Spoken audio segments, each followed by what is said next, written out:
So now we come to the part of Peter. Okay. Now, one thing we must realize is this. Now, Peter, we say, was a coward, but actually he was not. Because if you see, all the other disciples ran away, and Peter also could have run away, but he has gone into the courtyard.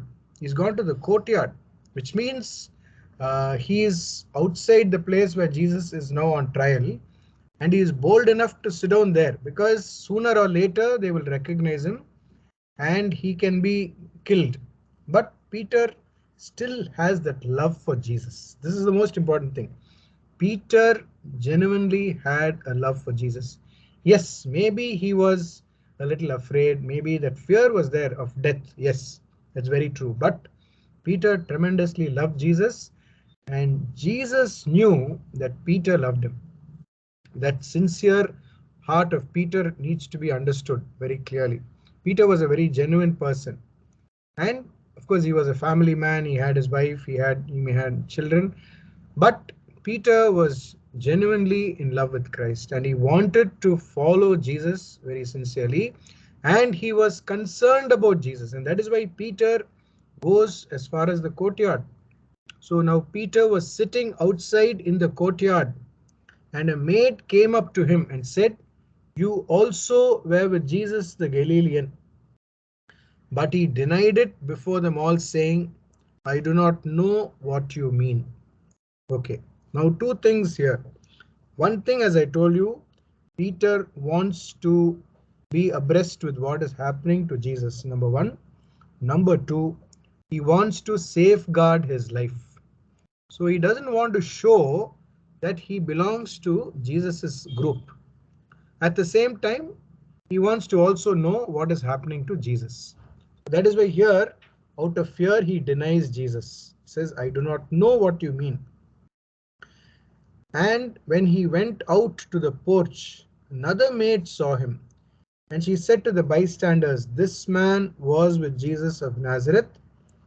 And again he denied it with an oath, "I do not know the man." So that fear is there within him, fear of death.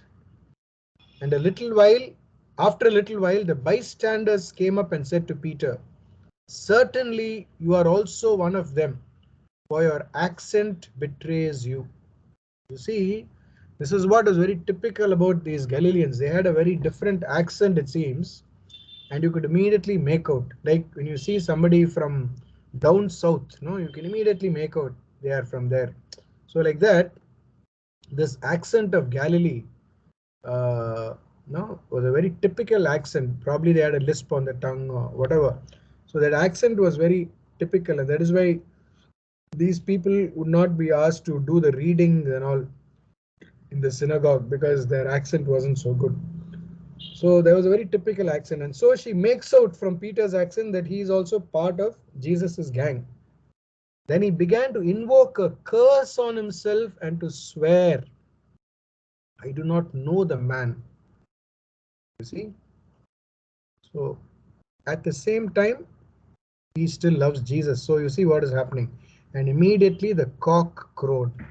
Now this cock crowing, again, there are two meanings. One is the actual cock crowing. But they say, scholars tell us that it is highly unlikely because in Jerusalem, you may not have these cocks which are crowing. Not possible. There are poultries there or people having hens and chickens in their house. So very highly unlikely. But there is another meaning for cock crowing. That is the change of guard. As you know, they have these watches of the night. There are 4 watches, no? Between 6 p.m. and 6 a.m. So every 3 hours, there is a change of guard. The watch will change. So every time a guard takes over from another guard, that is called the crowing of the cock. There will be a trumpet blow or something, and then they will change guard. So that is called the cock crowing. And so probably this was the 3rd watch or the 4th watch when the cock crowed. So when the change of guard happened, or probably like 3 o'clock in the morning, that would have been the 3rd watch. And so the cock crowed. And Peter remembered the saying of Jesus, before the cock crows, you will deny me 3 times. And he went out and wept bitterly. Peter loved Jesus. At the same time, he was filled with fear. And so when he realized that, he had denied his master, he felt terribly bad. And we must also see that Jesus doesn't say anything. See, he doesn't upbraid them, he doesn't get angry. He only says, after this I will rise and then I will see you all at Galilee. You look at the faith of Jesus. He knows that his disciples will still be there and that all this, they will go through all this, but it's a temporary phase. So Jesus doesn't really worry about this. He's not angry and upset with what Peter did. No. But Peter in himself feels very bad for what he's done and he goes and weeps very bitterly. When morning came, all the chief priests and the elders of the people took counsel against Jesus to put him to death, and they bound him and led him away and delivered him to Pilate the governor. Okay, so all this happened in the night, and whatever happened there was unofficial, because you're not supposed to have a trial in the night. It was against all Jewish laws. But these fellows were so adamant on putting Jesus to death by hook or by crook that they decided to do this in the night itself, prepare everything so that they could take him first thing in the morning to the Roman governor. Why? Because according to the Jewish law, they could not kill a person. It was in the control of the Romans. So it was a Roman governor who had to decide whether a person should die or not. So that is why they are forced to take him to Pilate. Okay, now I'll come to Pilate a little later. Before that, we have the story of Judas. When Judas, his betrayer, saw that he was condemned, that Jesus was condemned, he repented and brought back the 30 pieces of silver to the chief priests and the elders, saying, I have sinned in betraying innocent blood.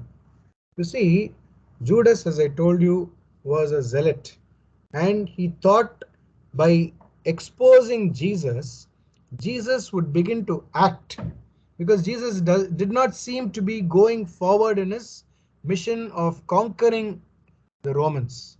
And so he thought if he puts him in front, in the forefront, maybe then Jesus will, rise up and he will declare himself the Messiah. That's what Judas thought. But his plan failed miserably. And when he saw that instead of Jesus becoming the Messiah, he was going to be condemned to death, Judas felt terrible. He repented, it says, but he did not really repent. He became remorseful. Because, you see, Judas had his own plan for Jesus. And when it did not go according to his plan, Judas did not want to even turn to Jesus for forgiveness, nothing. He decided that he was a gone case. You see, and the sin that he committed, he felt so remorseful. There are times when, sin sin is always very attractive, and that is why we fall to a temptation, no? So it looks very nice, it looks attractive, but then in our own experience, once we commit a certain sin, we feel so, repulsive about it. Why did I do this? We feel so repulsive as to towards the act. We say, it's such a terrible thing I've done. Even if you look at Adam and Eve in the Garden of Gethsemane, in their Garden of Eden, after they ate the fruit that was forbidden, they began to feel terrible.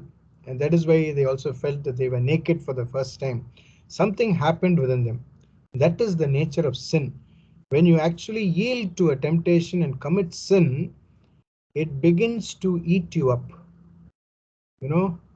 And that's the kind of feeling Judas had. They say when Hiroshima, Nagasaki, the American who bombed Hiroshima, when he saw what happened. Till he was going to bomb, he was going with the mission to destroy. But the moment he saw the bomb falling and the impact of the bomb, they say this man went insane. He never returned to his senses. So it was such a horrible sight. So also with sin, when you do something wrong, when you commit a mistake, sometimes you feel so miserable about it. And Judas went to the extent of saying, I no longer deserve to be alive. And so what does he do? He runs to the temple, and not just to the outer side of the temple. He goes into the temple. And that is why you see he crosses the outer court, he crosses the court of the Jews, and then he goes to the Holy of Holies, to where the priests are there. And that is where he goes and throws the money. And he says, I have sinned in betraying innocent blood. They said, what is that to us? See to it yourself. So they don't care, as long as they've got Jesus, now they're happy. And so what does he do? And throwing down the pieces of silver in the temple, he departed and went and hanged himself. Straight away, with such remorse within him, he goes and commits suicide. Now this news comes to the priests. When the chief priests taking the silver said, it is not lawful to put them into the treasury, since they are blood money. So this is the money that is given to buy somebody's life. So for them, this is very, very sacred. And this man has committed suicide, and so we cannot touch this money. And what do? They took counsel and bought with them the potter's field to bury strangers. And so this field was there so that Gentiles can be buried in this place. So it's a very unclean place. So it is meant only for Gentiles. So they buy this place to bury strangers, that is Gentiles. Therefore that field has been called the field of blood to this day. Then was fulfilled what has been spoken by the prophet Jeremiah. Actually, Matthew is not giving a correct quotation here. He is referring to Zechariah, saying, and they took the 30 pieces of silver, the price of him on whom a price had been set by some of the sons of Israel. He is making another prophecy which you find in Zechariah, and it's not in Jeremiah. And they gave them for the potter's field. This is what the prophet does, when in his time. So it is referring to that. And they gave them to the potter's field as the Lord directed me. Now Jesus stood before the governor. Okay, so that is the story of this man Judas. How Judas does not for 1 minute think of going back, repenting, and forgiving himself. No, he just cannot get to forgive himself. And that is the biggest thing the devil does to us, the greatest deception. See, today many people are committing suicide. Why? Because the work of the devil is to tell you, your sin is so terrible that even God cannot forgive you. Once we have that notion in our head, then we think it's better to die. And so many people, they end their lives because they think that their lives are not worth any more. And they also know that what they're doing is wrong, but they think they are helpless. And so they go and commit suicide. And so here you find Judas will not be able to forgive himself, and he makes that decision for himself. It's a very terrible thing. And if you read the book of Acts, it says how his body was torn open, his bowels came out. Very terrible description of how Judas died. So it is not a very ordinary thing. It is a very gory death for Judas. Okay, we come to verse 27:11. Now Jesus stood before the governor, and the governor asked him, are you the king of the Jews? Jesus said, you have said so. Why? See, there are many accusations against Jesus. When they bring all these accusations which are very Jewish, the Roman governor will not be interested and he will not take any action. He'll say, no, no, no, I can't take this case. But they bring this thing about the king of the Jews, which becomes a very political issue. And therefore, the governor has to look into it very seriously. Therefore, they bring about this false charge against Jesus. And so, Jesus says that he is the king of the Jews. He never said that. In fact, how did they get this word? You see, it must have again been from Judas. See, Jesus, many times you will find Jesus, in fact, even after the transfiguration, as he's coming down the mountain, Jesus will tell them, don't tell anyone about this, that he is the Messiah, until the Son of Man is raised from the dead. Okay, so Jesus has been saying this several times to his disciples. So nobody is supposed to have known this. But how do the chief priests know? The only way is because Judas has told them. Judas, in his conversation with them, has told them, look, Jesus has said that he is the king of the Jews, that he will be the Messiah. So all this has gone to the ears of the Jewish leaders. Because in public, Jesus never said this, that he is the king of the Jews. So you see how news has gone to them, and they use this as an accusation against Jesus. Are you the king of the Jews? Jesus said, you have said so. I'm not saying it. You are saying it. See? But when he was accused by the chief priests and elders, he made no answer. There's no need for him to answer. So he keeps quiet. And Pilate said to him, do you not hear how many things they testify against you? But he gave him no answer, not even to a single charge. There are many charges against him, all wrong, false charges. Therefore, Jesus will not answer. So that the governor wondered greatly. Now we come to another interesting part. At the feast, the governor was accustomed to release for the crowd any one prisoner whom they wanted. And they had then a notorious prisoner called Barabbas. Now, very interesting. The name of Barabbas means Bar Abba. Bar Abba means son of the father. And actually his full name is Jesus Barabbas. Jesus also was a common name. So this man's name is Jesus Bar Abba. Jesus, son of the father. And Jesus is the same as Joshua, Yehoshua, Joshua, Yeshua. Okay, so his name is Jesus, son of the father, Jesus Bar Abba. And that is why you see in the next sentence, so when they had gathered, Pilate said to them, to the crowd, whom do you want me to release for you? That is Jesus Barabbas or Jesus the Messiah. You see, Jesus was called the Christ. To differentiate between the two Jesuses, he's saying, which Jesus do you want me to release for you? Jesus the Son of the Father or Jesus the Messiah? See how interesting this name, Bar Abba, Yesu Barabba. So both of them are Jesus, and the sinless one, Jesus the Messiah, the sinless one, is now put on trial and put to death instead of Jesus the Son of the Father, who is a criminal. See, for he knew, Pilate knew, that it was out of envy that they had delivered Jesus up. Besides, while he was sitting on the judgment seat, his wife sent word to him, have nothing to do with that righteous man, for I have suffered much over him today in a dream.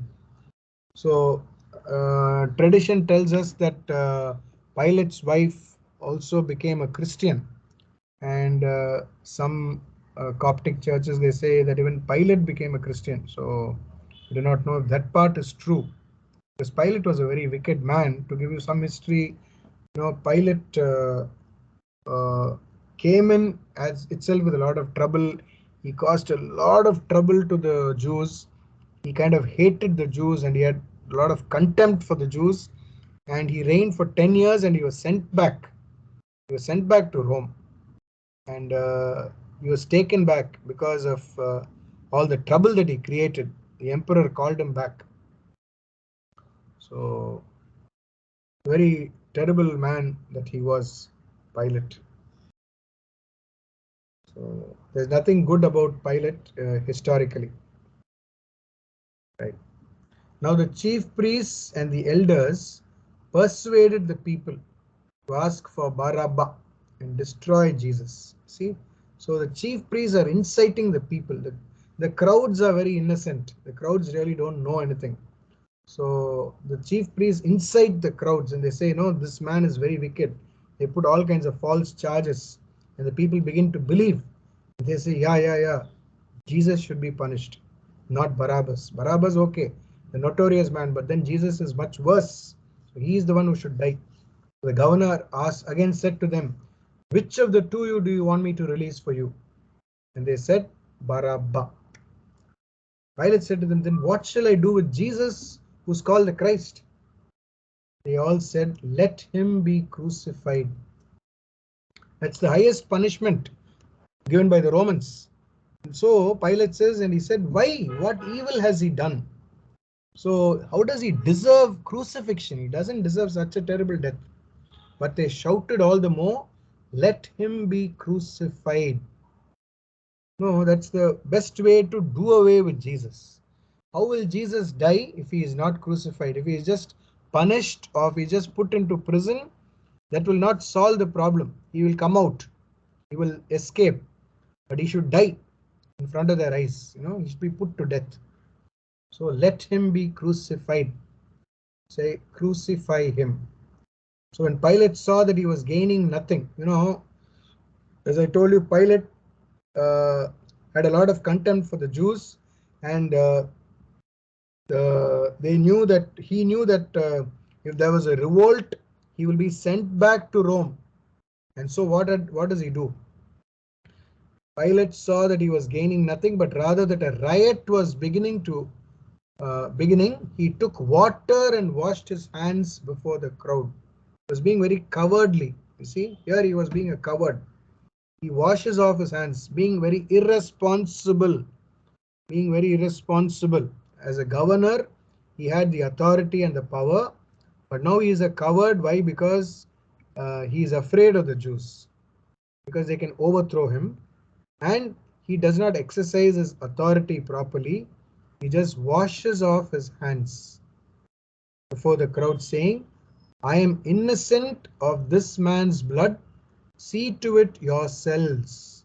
How can they see to it themselves? It is a Roman governor who has to give the yes. He has to give the green signal. They can't do it. But then he washes off his hands in this case and he says, you do what you want. See? And all the people answered, his blood be on us and on our children. You see, they are so vehemently opposed to Jesus that they even don't mind saying, let his blood be upon us and our children. Imagine. Such was the kind of animosity that was there between them and Jesus. They just wanted to do away with him. So much of hatred in their hearts towards Jesus. See, that is what you must see. You can either love or hate Jesus. You can either love him, make him the Lord of your life, or you will hate him. You cannot be neutral with Jesus. You just cannot be neutral with God. You have to either accept him wholeheartedly or reject him wholeheartedly. And here they reject him wholeheartedly. They say, let his blood be upon us. And that is why Jesus will weep over Jerusalem. And that is why he'll say, not one stone here will be left. Why? Because you did not recognize your visitation. You did not recognize the Messiah when he came. You just ignored him. You just did away with him. You're going to do away with me. You did not recognize who I am. And therefore, as a consequence, you will all be utterly destroyed. You see? So Jesus had warned them, but then his warning did not reach their ears. It fell on deaf ears. He did not heed his warning. Let his blood be upon us and on our children. So Pilate released for them Barabbas, and having scourged Jesus, delivered him to be crucified. See, he didn't just go for his crucifixion. He sent him through this process of scourging, because all that was part of reaching the cross finally. So you had to go through this process. A criminal was going to die. had to go through the scourging, because he'll become very weak, and then he'll also be punished by carrying the horizontal beam of the cross, and then he'll have to go and be crucified.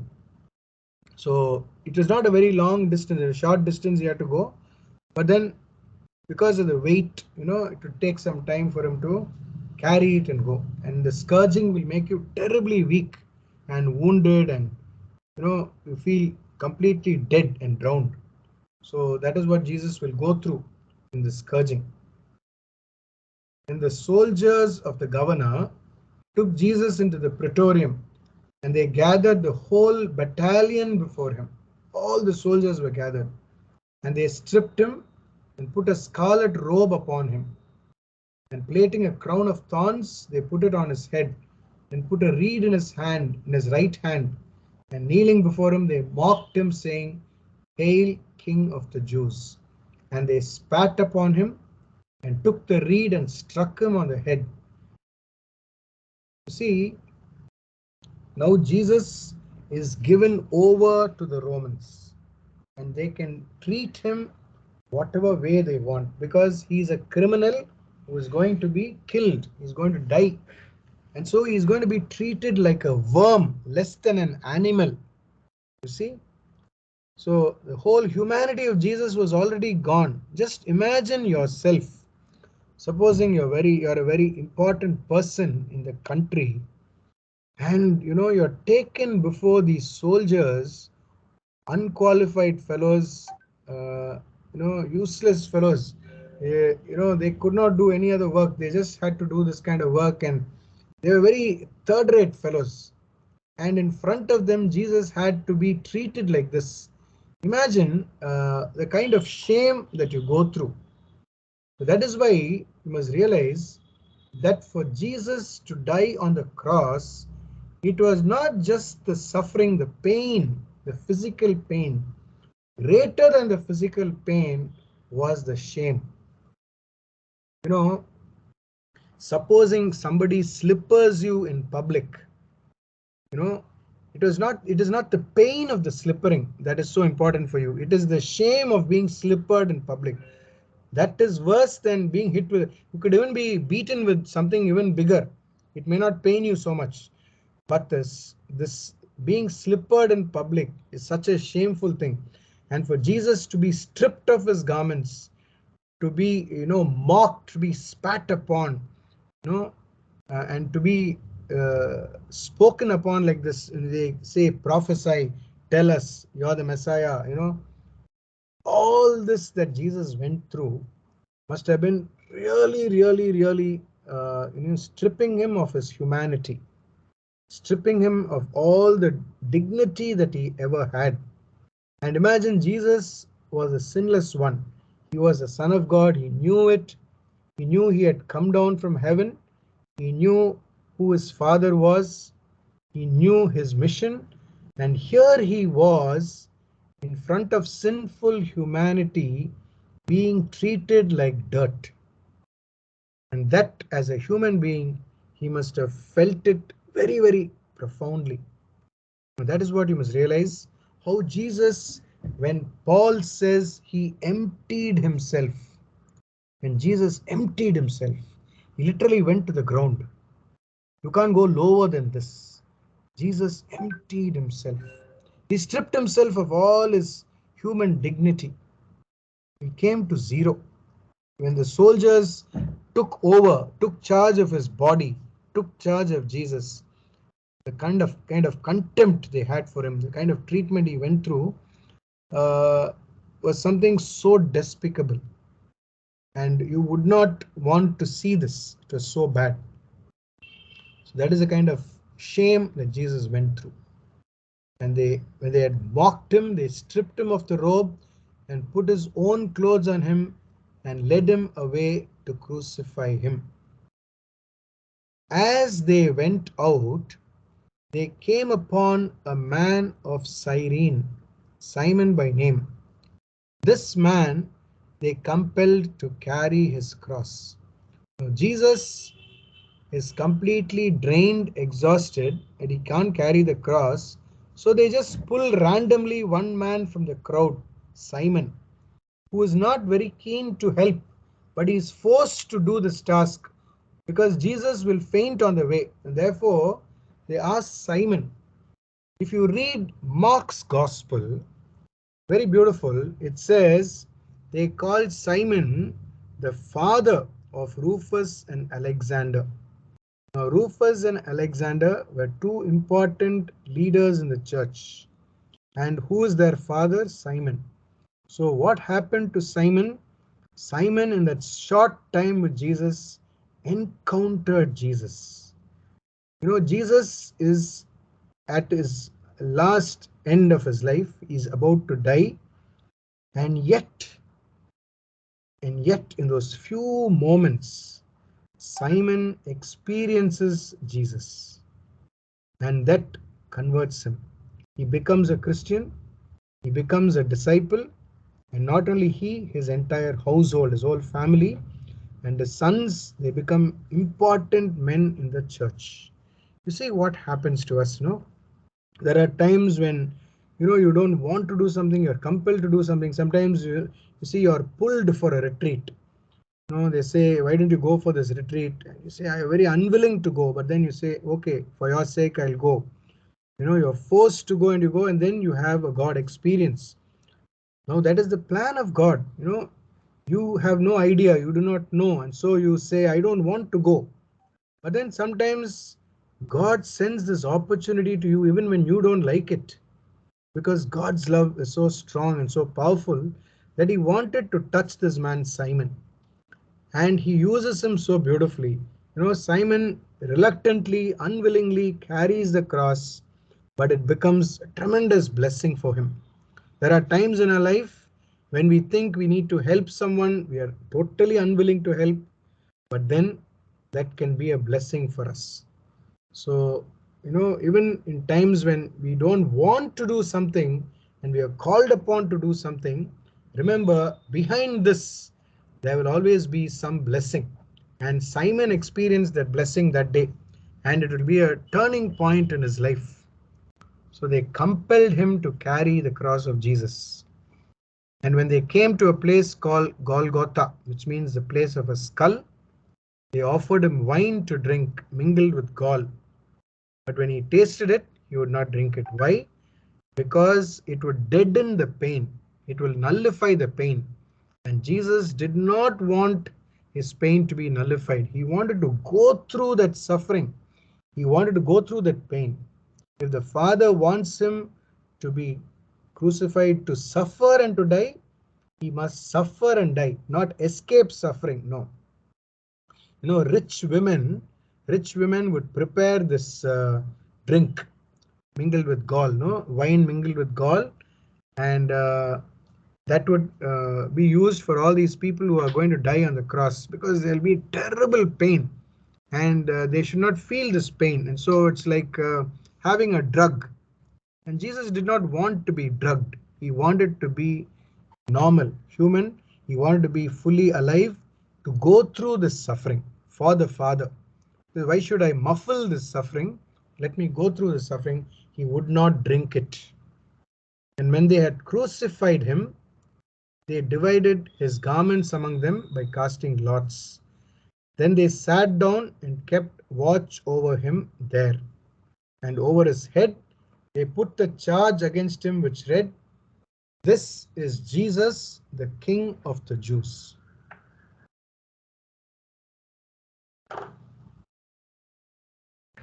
And two robbers were crucified with him, one on the right and one on the left. And those who passed by derided him, wagging their heads and saying, "You who would destroy the temple and build it in 3 days, save yourself. If you are the Son of God, come down from the cross." See all these things that are happening. Already Jesus is in great agony.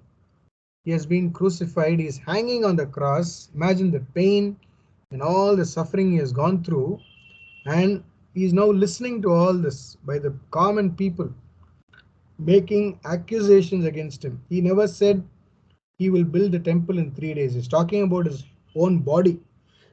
But then people misinterpreted this, misunderstood this, and then they make this accusation. And then, if you are the Messiah, if you are the Son of God, come down from the cross. You remember the temptation which Satan gave him when before his public ministry. If you are the Son of God, you see, change these stones to bread. If you are the Son of God. Now comes the last temptation. If you are the Son of God, come down from the cross. We will believe. Come down from the cross. Jesus would not do that, because that is what the leaders also will say. You see here, so also the chief priests with the scribes and elders mocked him, saying, he saved others, he cannot save himself. He is the King of Israel. Let him come down now from the cross and we will believe in him. You see what all accusations they can bring again, trying to taunt Jesus. Now you come down from the cross, we will believe. Supposing Jesus comes down from the cross, will they believe in him? No.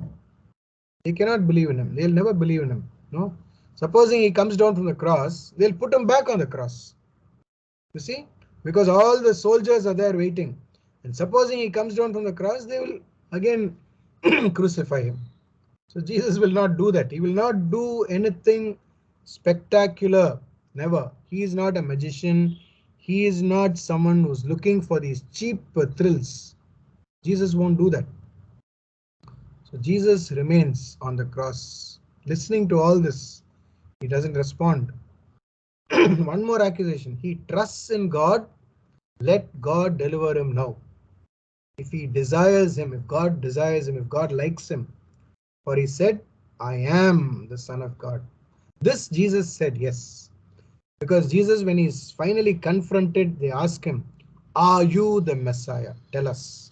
And he will say yes. And he will quote from the book of Daniel. And he'll say, you will see the Son of Man ascending with the clouds of heaven. So he himself says he is the Son of God there. And so they say, he said, I am the Son of God. Let God deliver him if he is the Son of God. See? And the robbers who were crucified with him also reviled him in the same way. So we see around Jesus, there is only animosity. There is only so much of negativity around him. Even in his death, he is not having a peaceful death. He is being looked down upon. Although he is on the cross, he is looked down upon. He is still being ridiculed. He is being challenged. But Jesus will not respond to any of this, because he knows what the Father's will is, and he will go through it very peacefully. He will not be disturbed by what the people are saying. No. Now from the 6th hour means 12 o'clock in the afternoon. From the 6th hour, there was darkness over the land until the 9th hour, that is 3 o'clock, 3 p.m. And about 3 o'clock in the afternoon, 9th hour, Jesus cried with a loud voice, Eli, Eli, lama sabachthani. That is, my God, why hast thou forsaken me? This is Psalm 22 that Jesus is quoting. And remember, I told you, Jesus is called the sweet singer of the Psalms. Jesus, as a young Jew, knew all the Psalms by heart, because every Jew had to by heart the Psalms. And as a rabbi, he knew all the Psalms. And you will never quote a Psalm, just one line, a part of it. You would always quote it in its entirety, in its totality. So when you look at a Psalm, you have to look at the entire Psalm. And so when Jesus is quoting the Psalm, he's just beginning to quote it, which represents the entire Psalm. This Psalm shows his confidence in God. That is what David wrote in Psalm 22. Although it begins on this note where it says, my God, why have you forsaken me? It is a psalm of confidence. If you read the entire psalm, you know what it is. Children yet unborn will praise the Lord. So it is a psalm of confidence that, my Father, my God will rescue me, will save me. And it's a very wonderful psalm. And that is why Jesus is quoting the psalm. Very often people, when they read this line, they think Jesus is, crying out to God and saying, God, you have forsaken me. No, it begins like this because that is the feeling of the psalmist.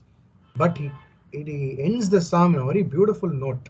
And that is why Jesus completely hands himself into the Father's hand by proclaiming the psalm, as it were, proclaiming it, from the depth of his being, from his innermost being. Although he is in great agony, he is able to remember the psalm, which says, Father, I know that in the end there will only be good for me. So Jesus completely offers himself into the Father's hand. And some of the bystanders, hearing it said, this man is calling Elijah. They did not understand. Well, Eli, Eli, they thought he is calling Elijah. Although he was quoting a psalm, they did not realize that. And one of them at once ran and took a sponge, filled it with vinegar, and put it on a reed, and gave it to him to drink. But the others said, wait, let us see whether Elijah will come to save him. Why Elijah? Because Elijah did not die. Elijah was taken up to heaven in a whirlwind. Therefore, Elijah, they believed, will come again. Remember, Jesus also says Elijah did come, but they did not recognize him. He came in the person of John the Baptist. So Elijah did come, but they didn't recognize him and they treated him shamefully. So wait, let us see whether Elijah will come to save him. And Jesus cried again with a loud voice and yielded up his spirit. So there at 3 o'clock in the afternoon, for 3 hours after hanging on the cross, Jesus gives up his spirit. And what happened the moment Jesus died? Behold, the curtain of the temple was torn in two, from top to bottom, and the earth shook, and the rocks were split. The tombs also were opened, and many bodies of the saints who had fallen asleep were raised, and coming out of the tombs after his resurrection, they went into the holy city and appeared to many. Nobody talks about all this. So many things have happened. You see, in the Bible, in the Gospels, there are so many incidents which are not mentioned. Matthew just mentions this in passing. But if we see the stories that we have in our tradition, so many stories would have gone by. People would have shared so many stories like this in the tradition about how many people were raised from the dead after the resurrection of Jesus. How all these things happened, but all this is not mentioned anywhere in the Bible. Why? Because it wasn't really needed for us. But yes, so many wonderful things did happen. At the moment of Jesus' death, the temple curtain was torn into two. This is also symbolic to say that the gate of heaven is open. That is, man has free access to God. And in the temple, there was this Holy of Holies. This curtain prevented men from seeing God, from meeting God. Now the temple was over. The temple was gone. And so people had access to God. And so you and I are worshipping God within the veil. You see, when Moses came down from Mount Horeb, his face shone like the sun, was so bright that people could not look at his face. He had to cover his face with a veil. And now when you and I go to worship God, the veil is removed. The veil is no longer there. Now the temple curtain is torn, symbolizing that you and I have access to God through Jesus. And furthermore, rocks were split. So you see, something very phenomenal had happened. Rocks were split, which means it allowed the tombs of dead people to come. That means people who were dead, we thought, had no life again. This is just symbolic to show that Jesus, when he said, I am the resurrection and the life, remember, he raised Lazarus from the dead by, moving the tomb. Similarly, here the rocks are split and the tombs are opened, and many people who have died are now raised. Now, we do not know the veracity of all this. We haven't got any mention of this anywhere else. But for us, it's a symbol that when we die, we will also be raised. We will also be raised, because the resurrection of Jesus is the first step towards our resurrection. And Jesus is a forerunner for us. Because of his resurrection, you and I also will be raised. And we have his own words where he says, I am the resurrection and the life. He who believes in me, though he die, yet he will live. And whoever believes in me will never die. So you and I have this faith in Jesus that, once we are born in this world, we are never going to really die, as it were. Our bodies may die, yes. Our heart will stop, but our spirits, our soul will always be alive. And so that is a symbol that we see here. Coming out of the tombs after his resurrection, he went into the holy city, Jerusalem, and appeared to many. Okay, now comes this part. When the centurion and those who were with him keeping watch over Jesus saw the earthquake and what took place, all these things that happened, they were filled with awe and said, truly, this was the Son of God. Now, here comes a wonderful uh, message. You see, here is a Roman centurion. Now, the Romans had no faith in Jesus, they did not believe in Jesus. But see, this centurion was a man who was so open, and when he saw what took place, he could say, truly, this was the Son of God. There's no doubt about it, because by the way Jesus died, it was such an ignominious death, such a shameful death, but there was something so spectacular in his death that Simon of Cyrene could be converted in a few minutes, that the centurion who looked at him for a few seconds, for a few minutes, when he saw this, he was able to recognize Jesus as the Son of God. Then there must have been something really fantastic happening there. The Jews did not recognize anything. They went back home the way they came. But here was a man who had his heart open, and he experienced Jesus. And definitely this man also would have become a believer. That is how you see so many people begin to believe in Jesus. All that is not recorded in the Gospels. So many things are not recorded, but we know from history, from tradition, that so many people became Christian. That is why, see, Rome becomes a Christian country. It becomes a center of Christianity, because many of these Romans, they all became Christians. They were all converted. Yes, they are the ones who killed all the saints. The martyrs were all martyred by the Romans. But after all that happened, when their blood was flowing, these Romans later on converted. So there's so much of conversion. There was so much of conversion happening because of someone's death. So that is why they say the blood of the martyrs is a seed of our faith. And so you have this wonderful experience for the centurion, where seeing all that happened to Jesus, he is able to, proclaim, as it were, truly this was the Son of God. There were also many women there looking on from afar, who had followed Jesus from Galilee, ministering to him, among whom were Mary Magdalene, Mary the mother of James and Joseph, and the mother of the sons of Zebedee. So all these women, all the Marys, all these women, they are with Jesus till the end. When it was evening, that is before 6 o'clock, there came a rich man from Arimathea named Joseph, who also was a disciple of Jesus. He went to Pilate and asked for the body of Jesus, and Pilate ordered it to be given to him. And Joseph took the body and wrapped it in a linen shroud and laid it in his own new tomb, which he had hewn in the rock, and rolled a great stone to the door of the tomb and departed. Mary Magdalene and the other Mary were there, sitting opposite the sepulchre. Next day, that is after the day of preparation, the chief priests and the Pharisees gathered before Pilate and said, Sir, we remember how this impostor said while he was still alive, after 3 days I will rise again. Therefore order the sepulchre to be made secure until the 3rd day, lest his disciples go and steal him away and tell the people he has risen from the dead, and the last fraud will be worse than the first. Pilate said to them, "You have a guard of soldiers. Go make it as secure as you can."